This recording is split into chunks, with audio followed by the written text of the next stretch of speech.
This is the Pixel 6 Pro. I've been using this phone for nearly 2 months.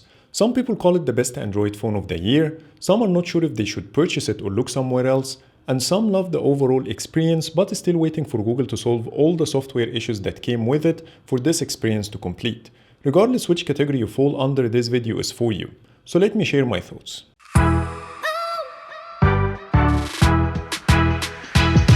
Hello everyone and welcome to the channel. If you are new here, this is Imad or Ahmed if you are an Arabic speaker.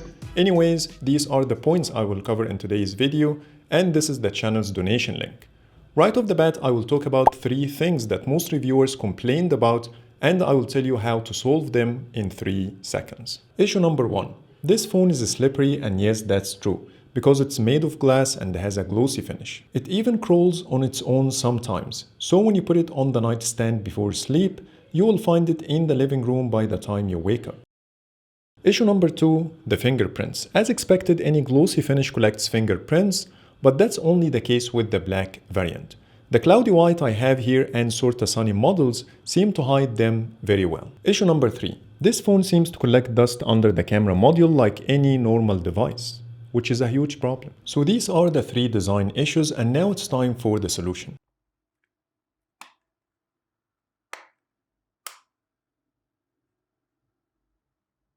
Sorry if that offended anyone, but how many of you use their phones without a case or a skin? So enough with the jokes, and let's talk about the things that matters. The most important thing about the design of this phone is not how different it looks, but its identity. Let me give you an example. A brand like BMW has its own identity since forever. If I showed you any model, you will immediately tell it's a BMW, and that's obvious because the headlights and the front grille will always represent this identity no matter if they are taller, shorter, wider or narrower. And that's what the Pixel 6 series managed to achieve. Even with the case on, you can still see how unique it looks. But what's more important is to maintain this identity over time. But Google failed to deliver the same message with the Pixel lineup. From the Pixel 1 to the 3a, we had the same Pixel's two-tone iconic design, and all of a sudden it disappeared with the Pixel 4 up to the Pixel 5a. And now it's back again with the Pixel 6, but this time with the new camera bar. This new look was well received by almost everyone, so I hope to see the same identity from now on to increase people's loyalty to the brand. One more thing worth mentioning about the look of this phone is the top edge. It has a different color and material. It doesn't look bad, but it's a bit weird. I prefer to have the same consistent look across all sides, so please let me know in the comments what you feel about it. Beside the look, what I like about this phone is how comfortable it feels in hand. And there are a few reasons behind this. First, the weight is perfectly balanced across the whole device. It weighs only 210 grams, which is 30 and 19 grams less than the 13 Pro Max and the S21 Ultra respectively. And finally, the curved edges feel much better when compared to the sharp edges of the 13 Pro Max, for example. But it's still a huge phone with a 6.7-inch display. Even the regular Pixel 6 has a 6.4-inch display, which is also considered a big phone. So if you want something in the same size of the Pixel 5, you will be out of luck. When it comes to the build quality, the whole device feels premium without any trade-offs. You won't hear any rattling noise when it vibrates, the buttons are solid and tactile, you get Gorilla Glass Victus front and back, and IP68 rating. For the design and build quality, I will give it 9 out of 10, as I couldn't see anything to complain about. The phone has a new look, unique design, very comfortable to hold, reasonable weight for its size, and very premium build quality without any trade-offs. And it lost this 1 point for all the minor issues that will immediately disappear once you put a case or a skin. Now let's talk about the curved display of the 6 Pro. I know when you hear the word curved display, 2 things come into your mind: accidental touches and screen protectors. For accidental touches, you don't need to worry about it because I didn't face this issue with this phone for the past 2 months. It seems like Google handled this part really well. For the screen protectors, it's hard to get a good one. I tried multiple brands since I got the phone, and only 2 of them were good options. So I'm gonna share them with you in the accessories chapter, even though they didn't sponsor the video. You know why? Because I love you and I care about you. Peace. One more thing you need to know about this display is the shadows you will see when you look at it from an angle. It might be an issue for some, but honestly, I like it. It gives extra depth to the display and make things pop out. So please let me know in the comments what do you think. So these are the concerns you might have about the display, and now let's talk about some good stuff. This display makes the phone slimmer because it's curved around the edges, and that allowed Google to slightly shrink the width of the phone, which makes it less bulky when you put a case on. Number 2. The side bezels are almost non-existent. It makes me feel like I'm holding the display, not the actual phone, and that looks great. It has a hole punch design with 88.8% screen-to-body ratio, which will give you an amazing viewing experience and minimal distractions. For the media consumption experience, you get a Quad HD Plus resolution or 512 pixels per inch. That's 54 more pixels compared to the 13 Pro Max and 80 more than the Pixel 5 of last year. Here's a close-up on all three displays to be able to see which one is sharper. Obviously, the 6 Pro is the best, followed by the 13 Pro Max. For the colors and the quality, here's a side-by-side comparison with the same phones for reference. The resolution is set to 2160 HDR on all of them. I will cut the display into two halves. On the left side, the 6 Pro is set to the adaptive color profile that has the most saturated colors and set to natural on the right side. The 13 Pro Max with and without True Tone, and the Pixel 5 matches the 6 Pro settings. And now let's see which one is better. The first difference I see is the 13 Pro Max has a slightly better HDR compared to the 6 Pro, as I can see more in the shadows, and the Pixel 5 is a lot darker than both. For the colors, the 6 Pro has the most saturated colors using the adaptive color profile, and the least saturated when set to natural. The iPhone doesn't have different profiles, but the display is warmer with the True Tone activated. And I don't see any difference between the two profiles when it comes to the Pixel 5. So the 13 Pro Max has a slight edge when it comes to the HDR, the 6 Pro has a sharper display, and the Pixel 5 is out of the competition. Next, the refresh rate. Both flagships have 120Hz versus only 90Hz on the Pixel 5. And here's a slow motion video to give you an idea about the scrolling experience on all of them. While the 13 Pro Max does have the same refresh rate as the 6 Pro, but iOS limits the scrolling speed so it doesn't feel as fast as expected. One more thing to cover in this topic is the LTPO technology. As per Google, the display can lower the refresh rate to 10 Hz to save battery life based on your usage. But a lot of people are not sure if that's actually true. Because under settings, the smooth display description says the range is between 60 and 120 Hz. So I hope Google will clarify this in the future. Next, the brightness. Before starting, let me tell you that this phone has two ambient light sensors, one on the front and one on the back.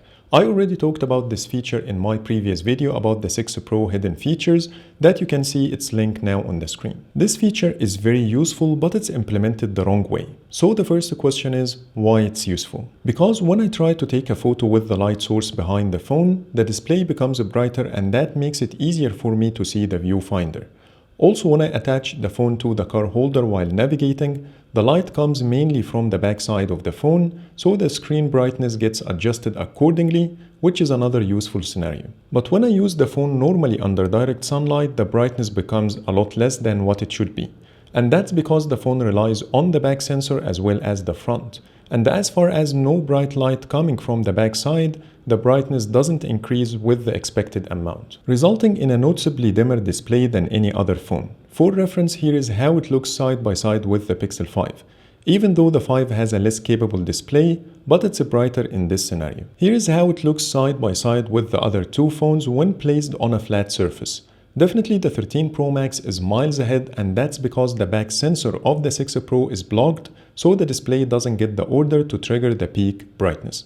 But with the peak brightness activated on all of them, the 6 Pro is very close to the 13 Pro Max and much brighter than the Pixel 5. I hope to see a fix for this issue as soon as possible, and my suggestion is to block the back ambient light sensor and only use it when needed, not all the time. So overall, the display of this phone is great and it will give you the flagship experience you would expect. The only thing holding it back is the weird brightness behavior, but thankfully it's not a hardware limitation because it's bright enough under direct sunlight. It's all about how the software handles the situation. So let's wait and see how Google will enhance this behavior in the future. Now let's talk about the performance and how good the Tensor chip is. I created two videos talking about the performance of this phone before and after December update that you can see their links now on the screen. So let me tell you my final thoughts. This phone is so powerful in everything except recording 4K 60 videos. In my testing, I initiated a Zoom meeting, started a screen sharing session, and played Modern Combat 5 all at the same time for 30 minutes. In this test, I didn't encounter a single issue. The game was running smoothly without any dropping frames, and the temperature was acceptable considering the load. So if this phone can handle all of this at the same time, imagine how well it will perform in day-to-day tasks. In contrast, recording videos in 4K 60 under direct sunlight was underwhelming. The screen brightness was 100%, which is expected in this scenario. The temperature was 26 degrees Celsius, and finally the mobile network and cellular data were activated. In this test, the phone stopped after 6 minutes and 27 seconds due to overheating. I tried again with the airplane mode activated, and this time it reached 12 minutes. I expected better results considering that the temperature was only 26 degrees. Keep in mind that I managed to record for 1 hour and 11 minutes indoors in an air-conditioned room. The brightness was 80% with the airplane mode activated, which is not bad. One of the things Google can do to enhance this area is to dim the display to control the temperature. And this is one of the things I found the iPhone doing when I record long videos as shown now on the screen. So overall, when it comes to the performance, I will give it 8 out of 10 because most of the time you get the performance you would expect from a flagship phone. Recording long 4K 60 videos is not something an average user do frequently unless you are a videographer or content creator and need a phone to record your videos. In this case, I do recommend an iPhone instead. Next, the battery. And this is the worst thing about this phone, at least for me, and there is only one reason behind it: the network usage. It's always more than 20% even though I'm not using 5G and it's turned off under settings, and some people reach even more than 30%. I tried many things to solve this issue and never reached a permanent solution. I have DecemberUpdate already and my screen on time ranges between 5 to 6.5 hours on 4G, which is fine. But with 5G, I don't think it will be good enough. I hope it's a software-related problem rather than an issue with the modem, so overall I'm not impressed and eagerly waiting for a fix. Now let's talk about the speakers. I love the speakers of this phone, they are loud and clear. Thankfully, no more under-display speakers like we saw with the Pixel 5.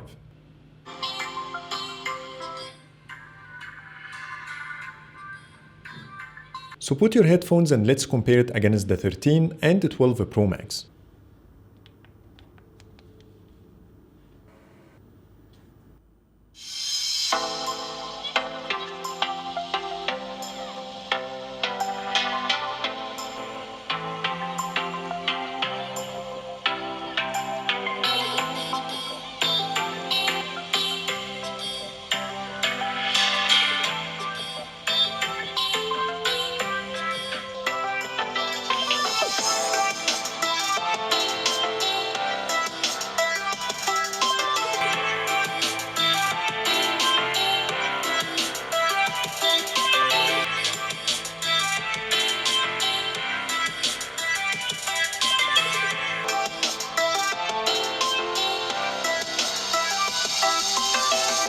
Both iPhones have a stronger bass. The 13 Pro Max is the best in everything, but I didn't like the mids and the highs coming out of the 12 Pro Max. In my opinion, the sound is not well balanced.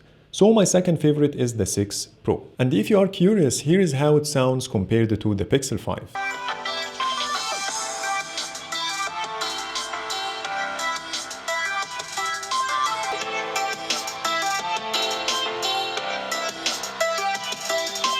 Now it's time for the camera.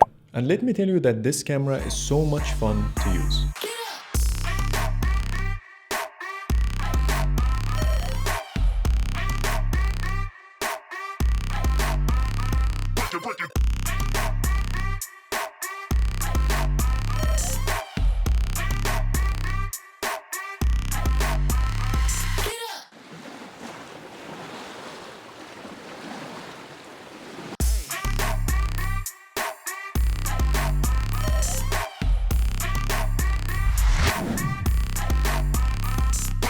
The 6 features I showed you in this short video what makes this camera so unique, 4 out of which you won't find anywhere else. Face unblur, action pan, cinematic pan, and astrophotography. I already did an in-depth camera comparison between the Pixel 6 Pro and the 13 Pro Max that you can see its link now on the screen. And based on this, I think this camera is great, but there are 4 areas that need improvement. First, the portraits. The camera tends to add too much blur to the shot, which makes it look unnatural.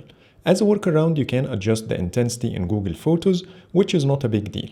But it's easier to have a reasonable amount from the beginning and increase it later if you want, or to include a depth slider in the viewfinder while taking the photo. But the thing you cannot fix using Google Photos is the subject isolation. This camera usually misses a lot of areas around the hair, shoulders, and arms. Last but not least, the 2x portraits doesn't look great. Because it's a digital crop from the main sensor, the software tries to over-sharpen the image, and the result is not good. As a workaround, you can take a normal 4x photo, which will give you a natural bokeh that you can also adjust its intensity in Google Photos. The second area that needs improvement is the HDR.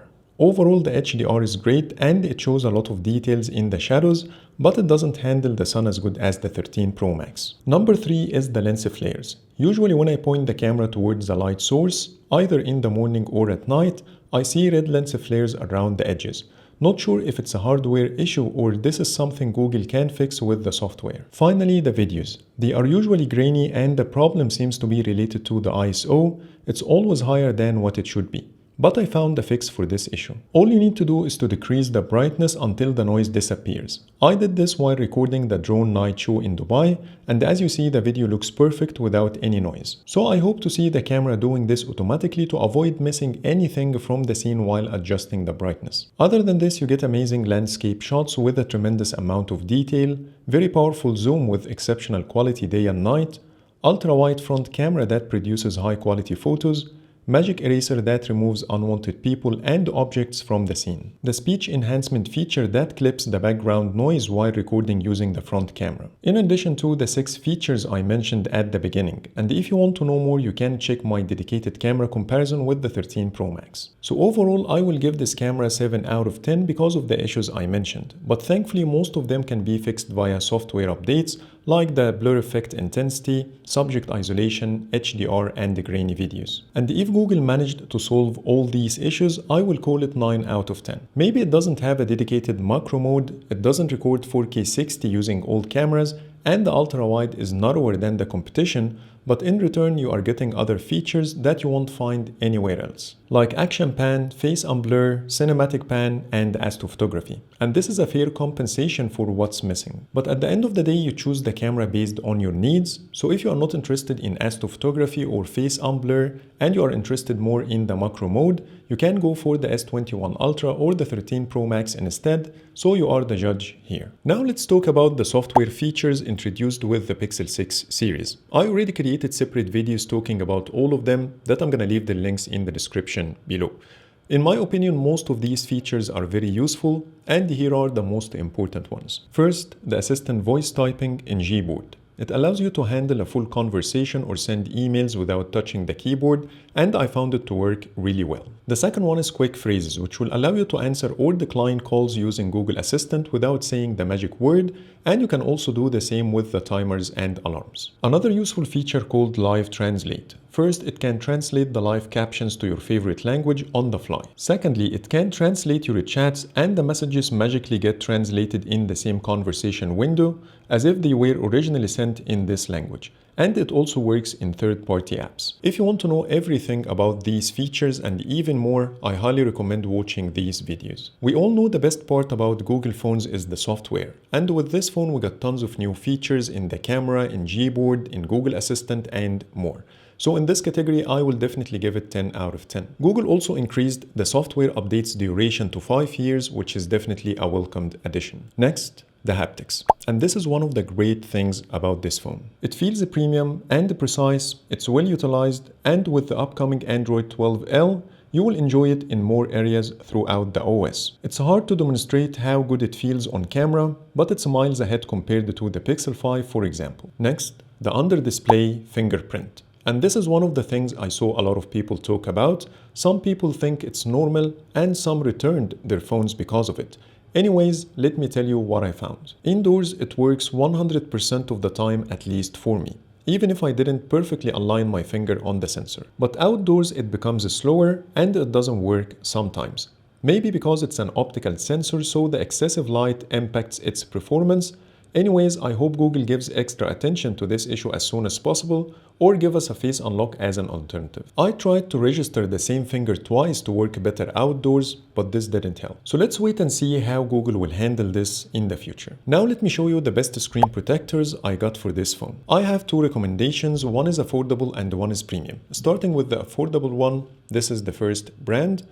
I don't know how to pronounce it, so I'm gonna show it to you on the screen. It comes with a black mat to put under the phone to make it stick in place while applying the screen protector. You also get a small alignment tool that you can stick to the USB-C charging port. Then align the screen protector using the alignment tool and follow the application instructions written on the protective film. The best part about this screen protector is the application process, and they took care of everything. I no longer have it on the phone to show you how it looks, but the cutouts are perfectly aligned and it covers pretty much the entire screen. The only problem is it's a TPU screen protector, so it's a fingerprint magnet and you will find yourself cleaning the screen more frequently. The second option, which is the premium one, it's called White Stone Dome Glass. It has very high quality, clear, great oleophobic coating so it doesn't attract fingerprints and feels really smooth. But the application process is very long and it requires a lot of instructions to be followed, so it might take about 30 minutes to finish the whole process. But let me tell you that this is the best screen protector I have ever tried on any smartphone, and it's definitely recommended. And by the way, both screen protectors work well with the fingerprint sensor that doesn't work well itself.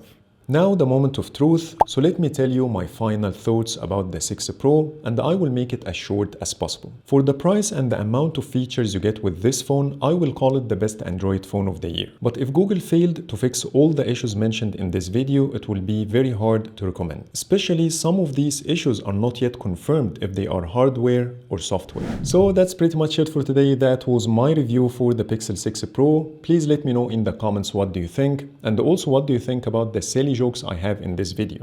Thanks so much for watching and see you soon.